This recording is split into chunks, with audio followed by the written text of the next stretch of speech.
Hello అండి, welcome to Pocket Crypto Telugu channel.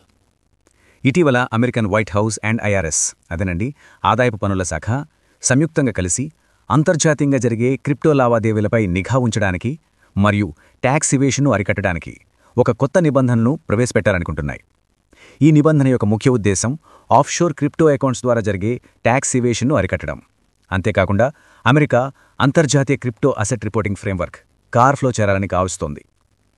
ముందుగా కార్ఫ్ అంటే ఏంటంటే, ఈ ఫ్రేమ్వర్క్లో ఉన్న దేశాలు తమ పౌరుల విదేశీ క్రిప్టో లావాదేవీల డేటాను ఇదే ఫ్రేమ్వర్క్లో ఉన్న మిగిలిన దేశాలతో షేర్ చేసుకోవాలి.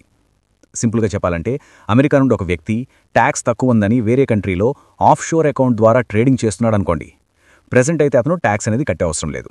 ఫ్యూచర్లో ఈ ఫ్రేమ్వర్క్లో అమెరికా జాయిన్ అయిందనుకోండి, ఆఫ్షోర్ అకౌంట్స్ ద్వారా జరిగే క్రిప్టో ట్రేడింగ్కి కూడా ట్యాక్స్ అనేది విధిస్తుందన్నమాట. ఒకవేళ ఆ వేరే కంట్రీ కూడా ఇదే ఫ్రేమ్వర్క్లో ఉంటే. ఇప్పటికే ఈ కార్ఫ్లో G7 సభ్యులు మరియు సింగపూర్, UAE వంటి క్రిప్టో హబ్లతో సహా 70కి పైగా దేశాలు చేరాయి. ప్రస్తుతం వైట్ హౌస్ పరిశీలనలో ఉన్న ఈ ప్రపోజల్ను 2028 నాటికి అమలు చేయాలని భావిస్తోంది.